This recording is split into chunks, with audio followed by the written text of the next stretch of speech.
Good evening, everybody. Welcome back to Talking Stuff, the Ohio State recruiting podcast brought to you by The Podcast. I'm Jeremy Birmingham. That's Andrew Ellis. And this is our first show in about 3 weeks or so. And we're doing that. We did that, I think, for a reason. Number one, signing day happened. There wasn't a lot more to talk about. How much could we talk about Jeremiah Smith after that? There was nothing else to discuss when Jeremiah Smith wasn't the primary topic. Then I was in Dallas for the Cotton Bowl, and we didn't have a lot to talk about recruiting-wise at that point. And every time you and I talked, Andrew, it was like, let's wait till there's something to talk about. Let's wait till there's actual content.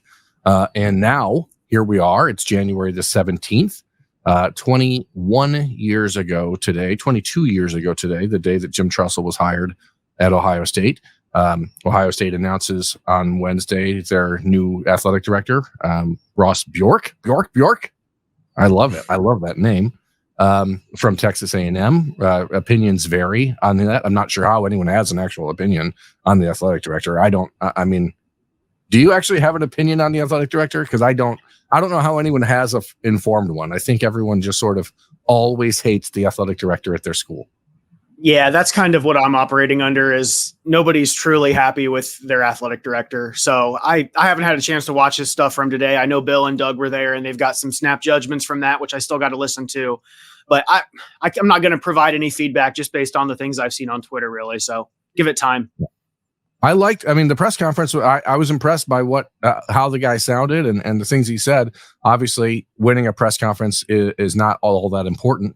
But you can be out on someone after a press conference, and I certainly wasn't that. So, but that was really not the news of the day on Wednesday. The news of the day on Wednesday is that Caleb Downs, Alabama's star safety, and Kadyn Proctor, Alabama's star offensive tackle, two true freshmen for the Crimson Tide, have announced that they are going to enter the transfer portal.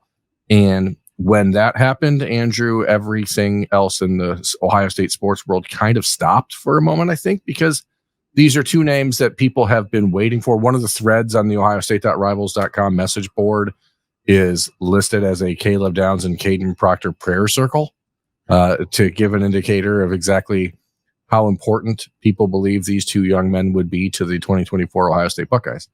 And it's weird because Nick Saban retired a week ago, and the minute he retired, this was expected, and here we are a week later, and it's come to fruition. First thought, Andrew, is everyone is going to assume this is an Ohio State-Georgia battle for Caleb Downs, and I think that's fair. And everyone's going to assume that Kadyn Proctor, because of rumors that he was homesick throughout the last few months in Tuscaloosa, is heading back to Iowa and will play for the Hawkeyes. I think that's also probably fair, but I'm not going to say that either one of those things are for sure a lock in one direction or the other. But let's start with Caleb Downs because that's what everyone wants to talk about. What is your initial reaction to him going into the portal? And did I ruin it by posting on Wednesday morning that I thought Georgia was the leader? You didn't really ruin it. I think if we rewind time back to when we found out Nick Saban was out, obviously we start talking about Caleb Downs. Ohio State finished second to Alabama for him, the best safety in the country then. And in the 2023 season as a true freshman, at the end of the year, he was one of the best safeties in America, maybe the best player on Alabama's defense as a 19-year-old or whatever he is. So my initial thought was this kid is either going to stay in Tuscaloosa or he's going to come to Ohio State. And that was my belief as of like 4 or 5 days ago. And then you had the coaching change where T-Rob, what is it, Travaris Robinson? Is that what it is? The secondary coach over there is now going to Athens. And that, I think, is a pretty wicked curveball in this whole thing. So that was not the best bit of news if you're a fan of Ohio State and would like to see this very good football player in Columbus. It's so funny that the Travaris Robinson thing, I think he's coached at 5 different schools in the last 8 years or something. He's not a guy that has produced player after player to the NFL or anything like that. I mean, he's going to have a couple first-round picks from the Alabama secondary this year that will be able to hang his hat on a little bit. But it's not like this is a guy that has been like a fixture in any one place. But yet everywhere he goes, people seem to really like him. And it's interesting because the belief in the around the Caleb Downs circle over the last year and a half was that he wasn't particularly fond of Georgia, and that there was maybe a family issue with Kirby Smart because of the way that his older brother Josh was recruited, et cetera. I don't know. A lot of that's just conjecture, but I do know that from talking to people during his original recruitment that people felt Ohio State was the runner-up to Alabama on that first go-round. And then you look at this and you think, okay, well, Georgia signs T-Rob, okay, and they hire him. Alabama clearly was not ready for that, I don't think, because their reaction was to immediately call him and offer him their defensive coordinator position and try to hire him back from Georgia in an attempt, I would imagine, to keep Caleb Downs happy. That didn't happen. He decided to stick with the Georgia job opportunity. And I think what it does is it sets up this really unfortunate quadrangle.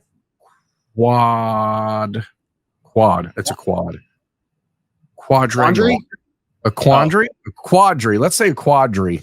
Where you have Kirby Smart, Will Muschamp, Dante Williams from USC, who's another one of the elite recruiters and defensive back coaches in the country, and now T-Rob, all coaching safeties, essentially, at Georgia. And oops, that's hard to get over. Then you couple that with the fact that Georgia runs what's essentially a facsimile of the Alabama defense, so there's not a lot of adjustments or learning on the fly or any of those sort of learning curves that a guy would have changing from one system to the next. Then you couple that in with the fact that it's pretty close to home and his family can watch him play pretty easy. Then you couple that in with the fact that Georgia is one of the best in the country when it comes to NIL. Like, there's a lot of things working against Ohio State in that battle. And I think that even with all that being the case, over the last 6 days, it has gone back and forth from talking to people around the Buckeyes program about how confident they were or weren't. And that has changed almost day to day.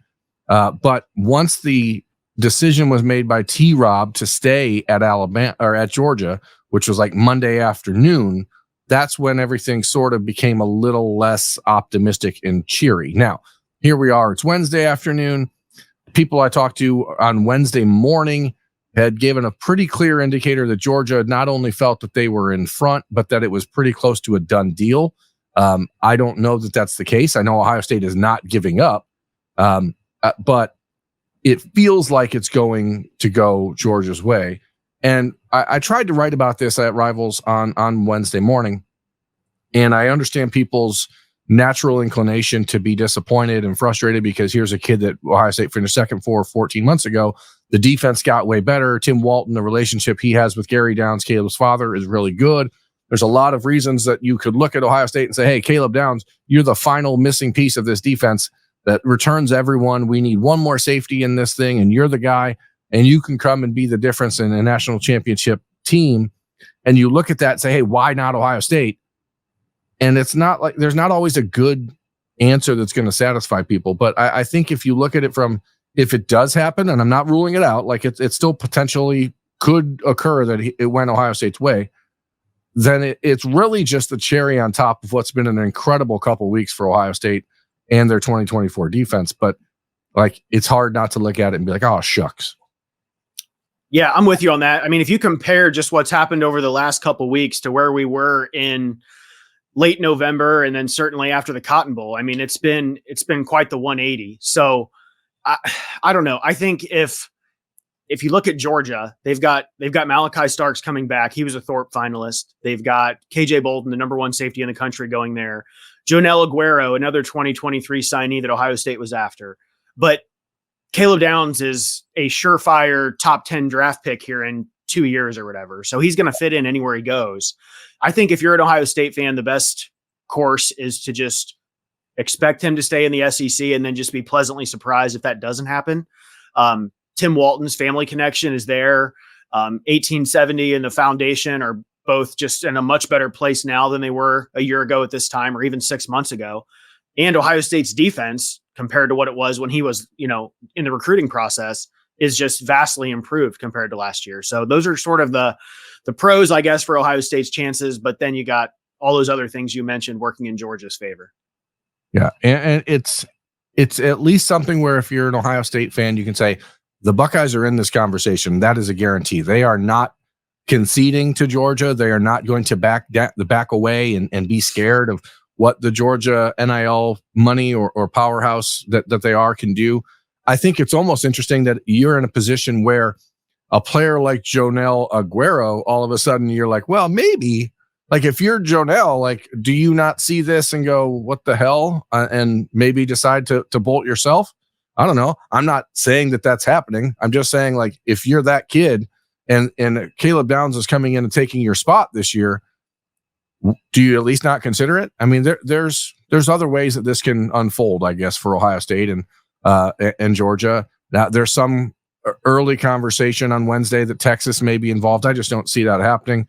It feels really like Georgia in the lead, and then Ohio State trying to maybe tug at his heartstrings a little bit. Because I think that we talked about Caleb so much in his recruitment. That's an Ohio State type of kid, and I think that Georgia has done a really, really good job and made a very shrewd decision by hiring T-Rob, but we'll see if Tim Walton and Ryan Day can really make it work based on the strength of the relationship they had when he committed and signed with Georgia in the first place. Kadyn Proctor, it's different. I mean, I almost think that I like the word allocation, from an NIL allocation standpoint, Andrew, if you had to choose between a 5-star 14-game starting tackle at Alabama or a 5-star 14-game starting freshman safety at Alabama, I look at the current Ohio State roster myself, and I would actually probably go with the tackle and say Caleb Downs would be a really like big addition, and it'd be like a gravy on top, like I said, or a cherry on top. Now, that's not the case at offensive tackle, where if you could find someone like Kadyn Proctor, that is a need and not necessarily a luxury. And again, it's assumed that it's going to be Iowa. I think that we'll probably end up seeing that be the case. But I talked to a few people at Ohio State late on Wednesday afternoon, and their response was that they were getting conflicting reports about whether it was a done deal to Iowa or not. Of course, he's not officially in the portal at this moment, so a lot of these things are just conjecture and people talking out of both sides of their mouth. But I think the Buckeyes will at least swing there and see what they can do. Justin Fry was late to the party and really getting the relationship going with Kadyn Proctor when he was recruited. Kadyn Proctor wanted nothing to do with Ohio State when Greg Studrara was the offensive line coach. And by the time that Justin Fry was acclimated and really settled in at Ohio State, he just couldn't move the needle. And it seemed like Kadyn Proctor was locked in and ready to stay home at Iowa before signing with Alabama late.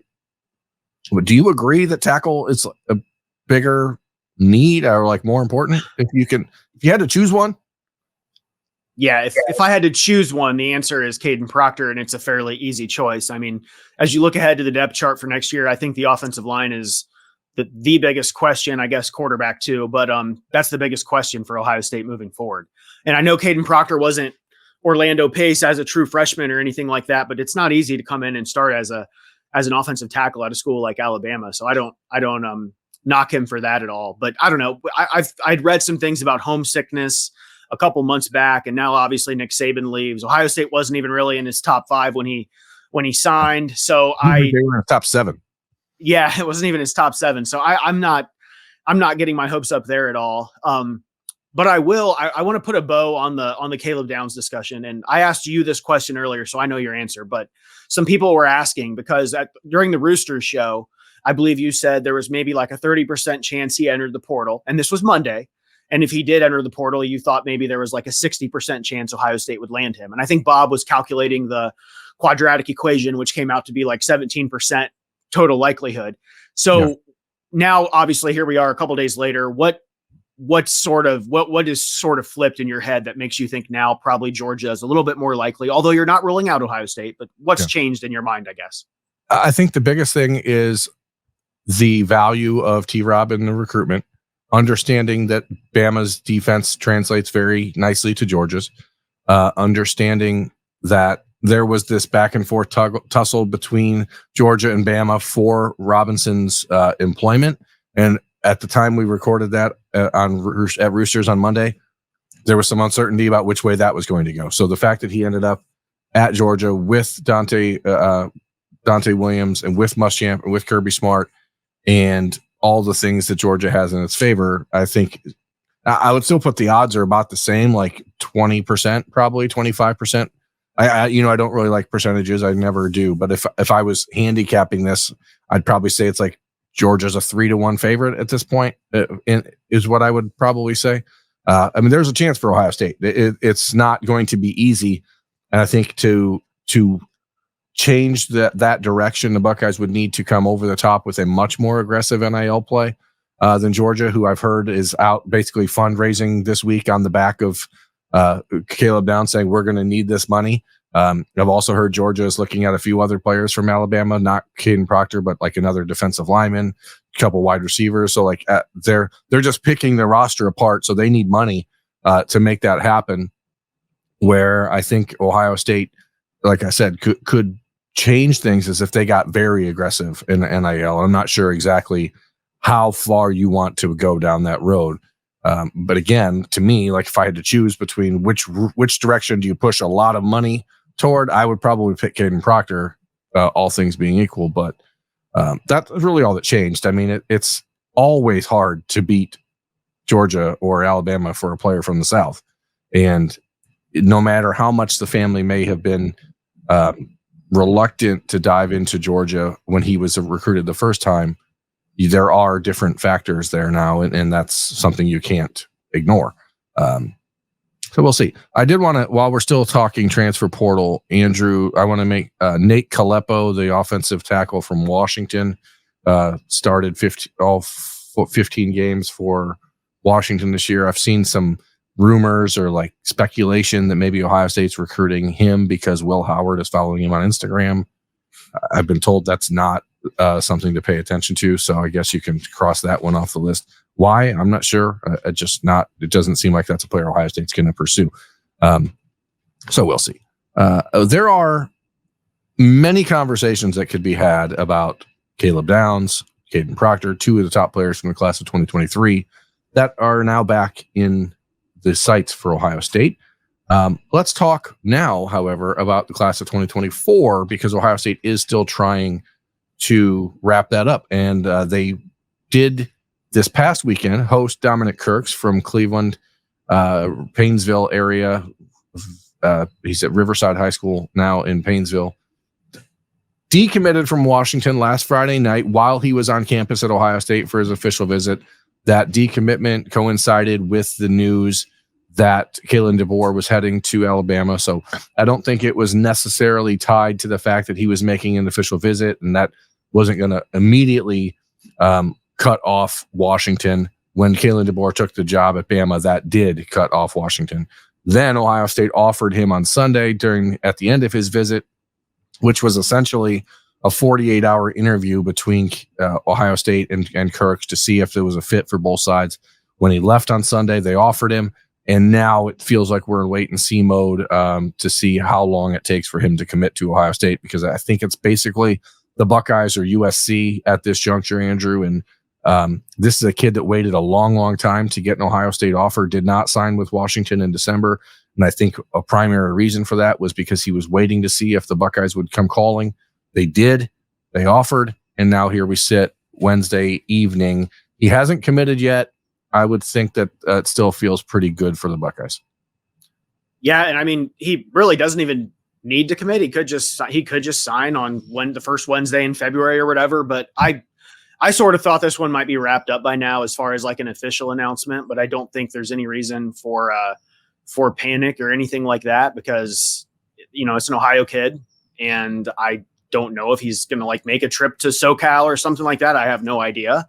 I don't know if Kalen DeBoer makes contact with him again. I've got no idea there either. But they went from 2 months ago, maybe not needing a kid like this, to now they signed 2 defensive linemen.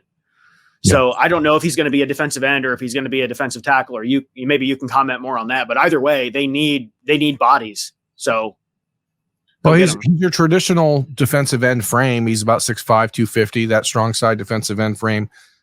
You look at him and you think, get the weight room. You're looking at maybe 6'5", 265, a JT Tuimoloau body type, not the athlete that JT is, but he's a pretty good player when he's healthy. That's the one thing he's really struggled with in high school, is staying on the field, which is why his recruitment has been a little bit slower than people would have anticipated, considering his lofty high 4-star ranking in a lot of places.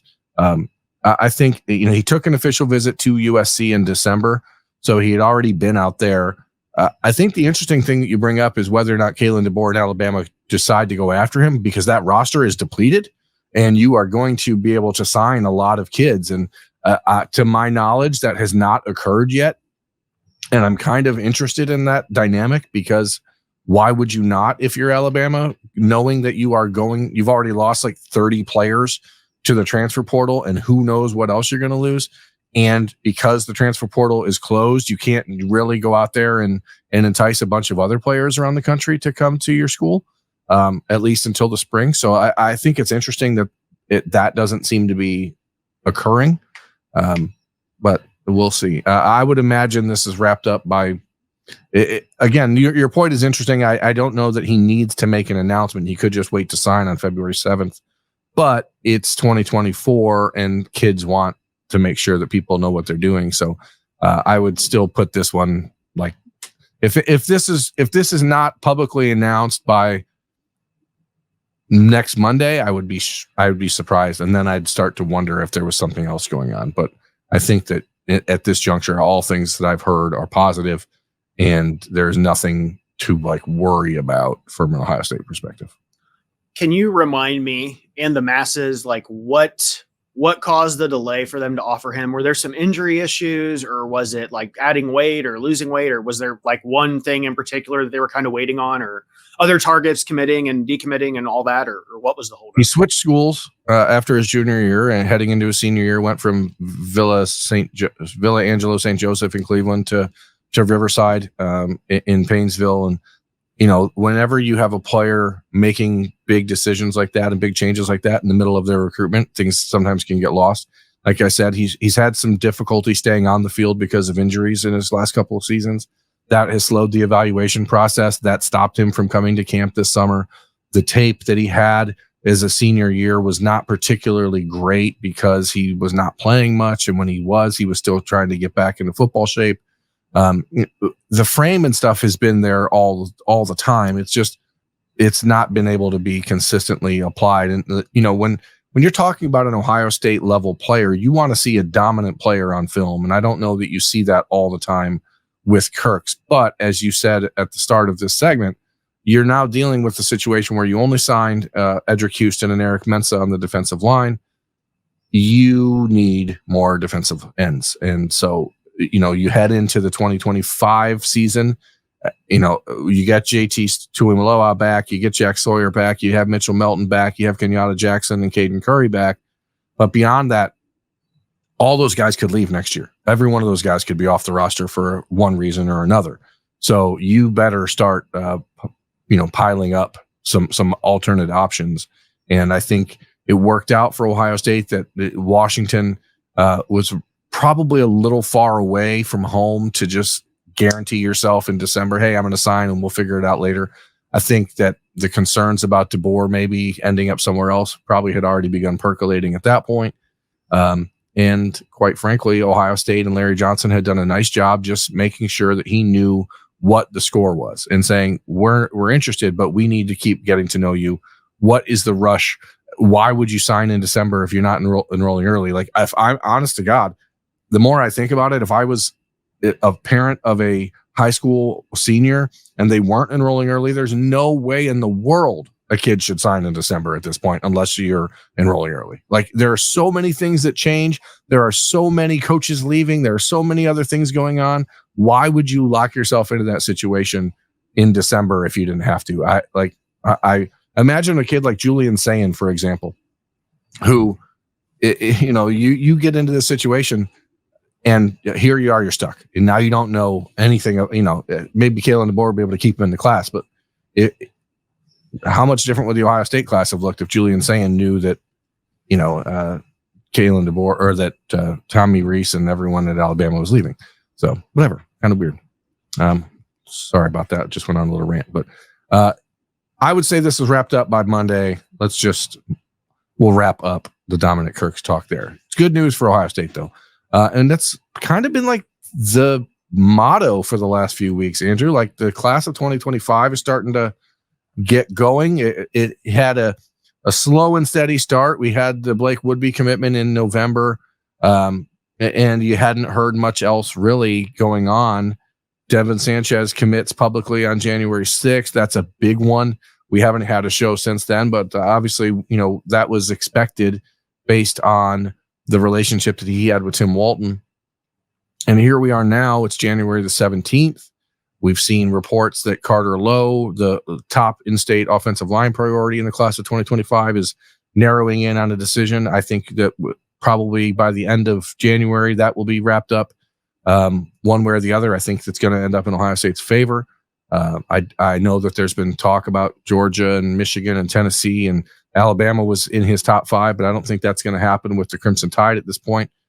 Dorian Brew, who's making an announcement 1 week from today. Like, there's good things happening for Ohio State, and it's pretty exciting for the Buckeyes to have this momentum despite how the season finished.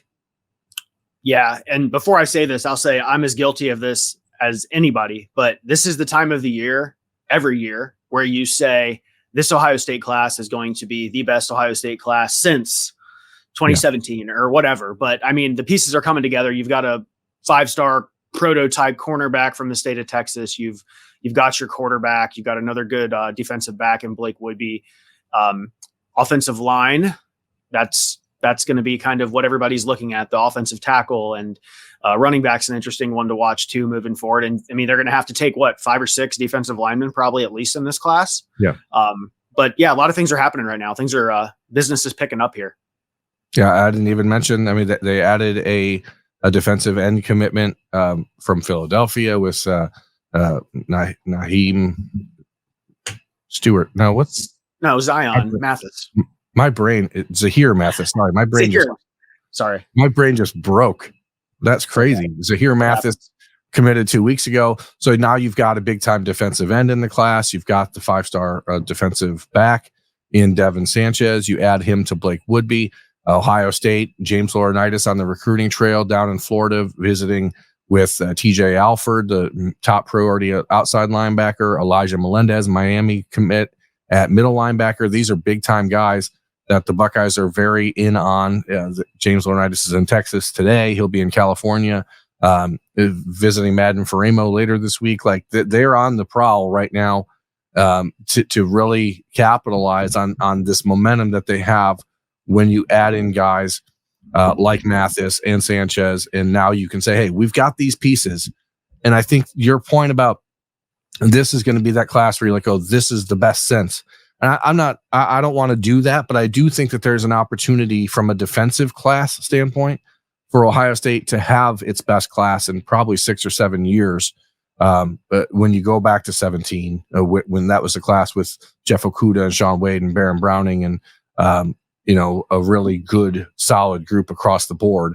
I think that this is the class, and some of that starts in the Midwest because the defensive line class in the Midwest is pretty strong, and I'd like to see Ohio State get a little bit more aggressive there, especially now that you have Mathis and you can start to take some shots around the region. You saw Ohio State moving on Dominic Kirks here in the class of 2024. A player like Cedric Works down in Clayton, Northmont High School down in Clayton. Like if you see this happening now with Dominic Kirks in the class of 2024, don't let that happen with a guy like Cedric Works in the class of 2025. You need 5 or 6 defensive linemen and probably 5 defensive ends in this class if you can find a way to squeeze them in. And when you have players like Works in Ohio, like just go get them. And there are players throughout the Midwest. Indiana has a couple really solid defensive linemen. Illinois does, Kentucky does. Like this is an excellent class for Ohio State to find itself in this position because they don't need to go to California or Georgia or Florida to find these defensive linemen. What about going to Florida to get a running back commitment? That's worked out pretty well over the last few cycles, right? I'm hoping they don't go that route. Safety, I'm interested to see kind of what happens with Fahim Delane from Maryland, right? Yeah. Just given the Perry Eliano's departure, I'm kind of interested to see how that progresses. And I think they've missed so often at safety. I really would like to see them land a big national name there this year. So I don't know, a lot of moving parts and a lot of upcoming decisions there too that we're going to talk about now. So yeah, Delane is interesting. I think Ohio State was probably the top 1 or 2 for him. And then the decision to move on from Perry Eliano happened, and that probably set the Buckeyes back a little bit. Texas has zoomed up in that recruitment, and he's going to be a national guy that everyone in the country goes after. He's probably the best bandit / strong safety prospect in the country. But you also still have guys locally like Trey McNutt, who you can really, should be cranking up the pressure on to have that sort of home base, because Dorian Brew, despite the fact that he's from Texas or lives in Texas now and is from Ohio, like if you have Devin Sanchez and Dorian Brew and Blake Woodby and Trey McNutt as your starting point of this class, you have a lot of options around the country to fill that in. And one of those guys is Jonah Williams, who's coming into town this weekend or expected to from Galveston, Texas. He's a guy that grew up with Devin Sanchez in the Houston area playing youth football. So there's a relationship there. Jonah Williams was on campus with Ohio State in October, and the Buckeyes really did a great job with him and his family then. But this will be different because there is no Perry Eliano, who is the Texas guy. Tim Walton has been picking up the pace. Matt Guerreri, who's now the safeties coach at Ohio State, has been in contact, and they're not going to sit back and let these guys form relationships around the country without trying to make them to move the needle. So it is a good time, and we can talk about this junior weekend. Do you have something else on the 25 class before we move into this weekend?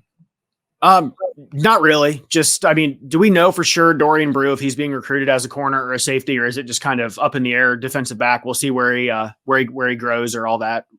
I think it's probably more the latter. I know Dorian wants to play corner. My personal opinion after seeing him at camp last summer was that he's probably going to end up being a safety, but that's just because I look at his frame and the way that he moves. He's extremely fast, but maybe not have the hips that you want for an elite corner. But the length and the speed, like all the things that he does are above, the norm for an average high school corner. Now, is he going to be an elite college corner? I don't know, but that he certainly has the athleticism and the genetics to do that. His father was an Olympic gold medalist. His mother is one of the, great track and field runners ever in Ohio State. So like he's got the genes to do a lot of things. I don't know that it really matters at this point. It may matter more for someone like Mark Zachary out of Indianapolis, who the Buckeyes are very, very high on, but I don't know if they're able to convince Mark Zachary that, hey, you should still come here if Devin Sanchez and Dorian Brew and Blake Woodby are all committed. And I think that will be a challenge at this point as you look at other corners. But Dorian can play wide receiver. He can play safety. He can play corner. That's just a big, 6'2", 200-pound freaky athlete who runs like the wind. The wind, I say. And we know he's committing on the 24th. Is that what we said for Dorian Brew? 1 week from today, 24th. And then Carter Lowe, just because I know we had him mentioned there as well. Sorry, he announced he was going to commit, and then all of a sudden Texas and Florida State and all these other schools start to offer. Right. And then Carter Lowe, who might be the most important player in the class, and I know you're the plugged in Toledo guy. We don't have a date on him. We just know that he's getting close, correct? He is coming to Ohio State this weekend for the Junior Day weekend, and I'm not under the impression that a decision will come this weekend, but I think that you could see it probably like a week later or within a week after.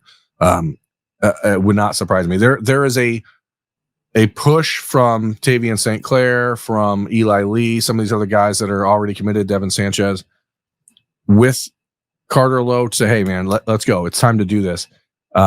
He visited Michigan for the Ohio State-Michigan game. I don't think that things have really taken off with him in Michigan since then, which I think was the concern because the Buckeyes had hosted him 3 times during the season, and it felt like they had grown a lead that was pretty much insurmountable. Michigan does not seem like they have pushed or really tried to change that. And again, Georgia, I think, is the one that I wrote about him last summer, and I thought it was an Ohio State / Michigan / SEC battle. I think Georgia's probably just too far away from home for what he wants to do. And you look at a guy like Kadyn Proctor, for example, who's going down in the South from the Midwest and starting all 14 games and playing a huge role as a freshman, and even he's homesick, right? So if you look at a player like Carter Lowe, who probably is not going to start as a freshman at Georgia or at Ohio State, but you're close to home in Columbus, and you don't have to deal with a lot of the other stuff that comes from being far away. Yeah, that makes sense. But I mean, if they can get that offensive tackle committed for 2025, that's the thing to watch right now. So hopefully that happens relatively soon. I forgot he's coming this weekend, though. It's a big weekend. I mean, you not only do you have Carter Lowe coming into town, you have Nate Roberts, the top unequivocal top target at tight end in the class of 2025, making a visit from Oklahoma. The Buckeyes and the Sooners are back and forth with him. Keenan Bailey is out in Oklahoma on Wednesday visiting him. You have Jared Curtis, now the number 1 ranked quarterback in the country and number 1 ranked player in the country in the class of 2026, with the news that Julian Lewis is reclassifying to the 2025 class, now official, as that happened on Wednesday morning. So Jared Curtis coming back into town. He was at Georgia this past weekend. I think it's Ohio State and Georgia, between these two schools right now for him. I know that there's some talk about Oregon and maybe Texas and a couple others getting involved, but Alabama's in the mix there. But the Buckeyes have been right at the top of that list for a while, and I would not be surprised, based on how this weekend goes, if you saw like a spring game type decision for Jared Curtis to start building that class of 2026. So he might be he's the highest ranked player coming into town this weekend, but between Curtis and Carter Lowe and Marquise Davis from Cleveland Heights, who I personally believe is the best running back in Ohio and a player Ohio State should be pushing for and taking a commitment from right now if he would give it. And I think they would, but he's not really interested in hurrying that along. And then you add Jonah Williams from Texas coming in. You've got a lot of younger guys in the state of Ohio, like Albert Hill from Akron-Hoban, Sam Greer from Akron-Hoban, Peyton Cook from Akron-Hoban. Like, you've got a really good junior day weekend coming. And that's pretty rare because the Buckeyes don't traditionally like to do these January weekends, for the very reason that I'm reluctant to talk too much about it now, because you don't know how much the weather and what's coming to Ohio in the next couple of days impacts this and forces guys to miss the trip. Yeah, I get it. Let me ask you, I know you've seen a lot of these guys throw. Have you seen Jared Curtis live then, or not? I haven't. I don't feel qualified a lot of times to evaluate position by position. I mean, you can always kind of tell an athlete, but I do find myself like understanding the mechanics of throwing a little bit just from playing sports growing up and being a pitcher. And like Jared Curtis, the way that people around the Ohio State program talk about him is pretty up there. I mean, they are not in a hurry to take a 2026 quarterback just to take a 2026 quarterback. At 6'3", 215 pounds, big kid. Like he doesn't need to physically mature. He doesn't need to develop into his body. Like, this is a kid who's well put together. And I think that, there's been some discussion about him reclassifying to 2025 already, which I hope doesn't happen for his development's sake and for Ohio State's sake, because if that's the case, they're certainly not going to take him at that point with Tavian St. Clair in the class. So it's on the list of things to accomplish. I'm hoping to find a spot to see him throw the ball. I did not. He camped at Ohio State last summer, but I don't remember seeing him, and I don't know when it happened. I think I had him mixed up with the Florida kid that was pretty impressive at the camp. Was it Will Griffin? Is that his name? Yeah. I think I got him mixed up with him, but I know those were the two names that I've kind of been watching for 2026. But obviously, it seems to be trending towards the Curtis direction. So. Yeah, and you got to beat Georgia. Georgia suddenly becomes a different animal when it comes to quarterback recruiting after a couple of years of being like, they don't develop quarterbacks. You had back-to-back national championships for Stetson Bennett. Carson Beck had a nice year and is playing himself into being a first or second round pick next year. So those conversations are a little bit different than they were 3 years ago in Ohio State, because of the way that this season went at quarterback maybe has taken a little bit of a perception hit as far as what Ryan Day is capable of doing. But I don't think there's any doubt from the Curtis side of things that Ohio State and Ryan Day are going to develop him in a really positive way, which is why he's coming back to town. This visit he made to Georgia last weekend and the visit to Ohio State he's making are not being made for fun. Like these are business trips. And I'm not going to put anybody on commit watch this weekend because I asked Nate Roberts straight up, are you committing this weekend? And he said, no, I'm not planning on committing anytime soon. He's got a visit planned to Oregon coming up. Carter Lowe, like I said, I'm not going to rule it out, but I would doubt it this weekend. I think that it's probably he's not like the type of kid to react emotionally to things. He wants to get home and process and put things down in paper and make and weigh things out. So I think it could probably still take a week or two after this weekend for him to make that choice. But at least he's saying publicly, I'm getting ready to make a decision. So you can put a circle on that one. Say, hey, this could be done by end of January. What do they do at these junior days? Like, what's the itinerary like for Columbus, Ohio on a late January or mid-January weekend for that? Well, Andrew, it's funny you asked. This Saturday, the Ohio State men's basketball team is playing a basketball game. And so the players who are visiting campus will get to spend some time in the Woody, get a little tour, spend a little time with the coaches recruiting them, and then go to a basketball game. So if you're in Columbus this weekend, America, and you have nothing to do, despite the fact that it's very difficult to watch the Ohio State men's basketball team play hoops right now because of things that are happening on the basketball court, I would recommend that people go and make it loud and make it a good environment. And I'm not saying that you should let recruits know that you know they're there, but I'm not saying it's a bad idea, because recruits seem to be really, really fond of when they see fans holding up signs that say, we want you, Marquise Davis, Jared Curtis, come to Ohio State. Like, those things are cool and people like them. Now, I'm not saying you should do it, but I'm saying if you did it, it wouldn't be the worst thing. Wow. Usually our rule is like, do not reach. Well, that's more of a social media rule, I guess. This is different, so it's okay.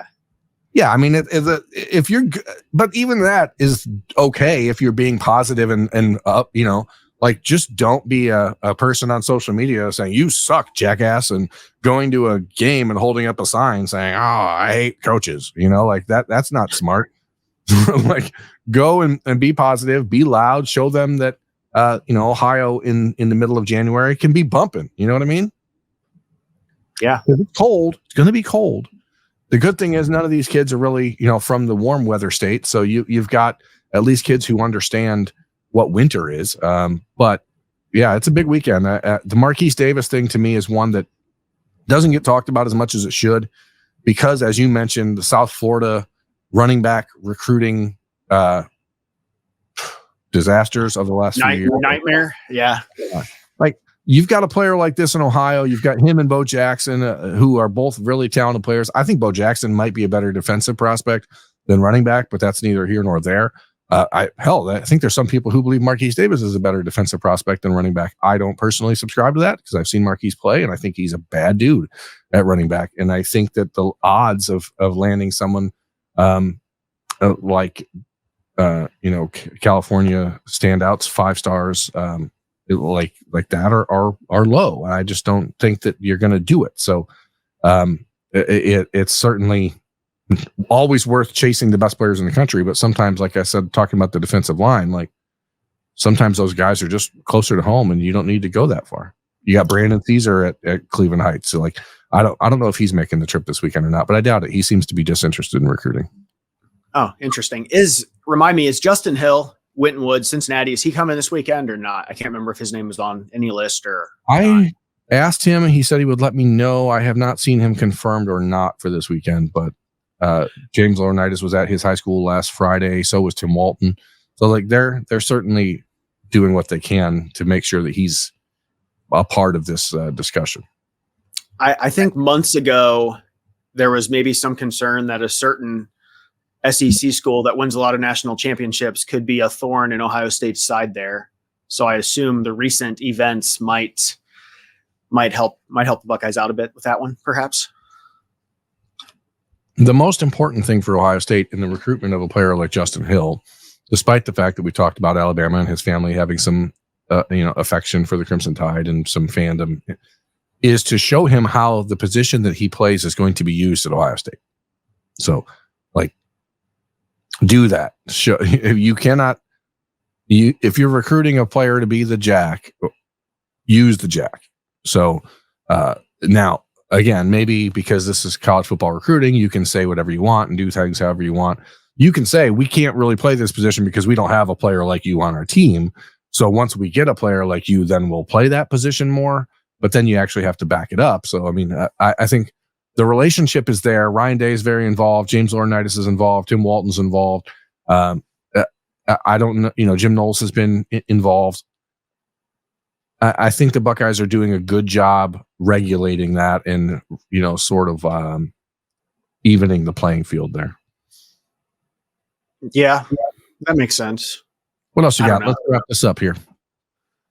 I don't know, man. Like transfer portal watch, we've talked about it. We're just watching Caleb Downs right now, I guess to a lesser extent, Kadyn Proctor. You mentioned Ohio State not going after the portal. I mean, that could be an interesting conversation. Who was that? Sorry, you're cut. If Keon Keeley decides to go in the transfer portal, that's not a player that there's a huge need position-wise for Ohio State right now. But again, when you're talking about guys that the Buckeyes were very close to in the first process, I think that what generally happens when a lot of these second recruitments is the kids go closer to home. So I guess like my brain thinks if Keon Keeley were to enter the portal, Florida, who was mentioned a lot at the end of his recruitment, could possibly be the team to watch. But that's entirely conjecture. I'm just guessing based on, thoughts, but it's a good time. The reality is Ohio State mandatory winter workout started on Tuesday. Buckeyes are now starting to already prepare for spring football. So there's not a lot that they're doing on the current roster that is going to change unless someone like Caleb Downs or Kadyn Proctor exists in the transfer portal. And as of 5:40 on Wednesday, neither of them are officially in the portal, but it does seem to be moving in that direction. So at least then we'll know that there's stuff to talk about. And, we've enjoyed talking stuff on this episode of Talking Stuff. I've enjoyed it. I know that we talk a lot and I ramble, and I'm sorry, but that's just the way it goes. Big weekend ahead for Ohio State. Couple big decisions next week. Probably, I think by the time January 31st comes, we could see Dominic Kirks, Dorian Brew, and Carter Lowe all in the Ohio State recruiting classes in 2024 and 2025 to add to Zahir Mathis earlier in the month and Devin Sanchez earlier in the month, and 9 players announcing they're returning to Ohio State for their senior season. So there's a lot of good things happening, and I hope people are trying to find a way to view it from a positive lens. If you get a guy like Caleb Downs or Kadyn Proctor, that's just a big old cherry on top. And obviously, you want to keep trying to get it, but it doesn't make or break what's being built in Columbus. Andrew, any final thoughts? Nope, that's it. I'm just watching the Caleb Downs recruit saga just like everybody else, assuming he does enter the portal. You're just staring at message boards, waiting for someone to say something. I would never. You would. Thanks, folks. Thanks for watching. Thanks for listening.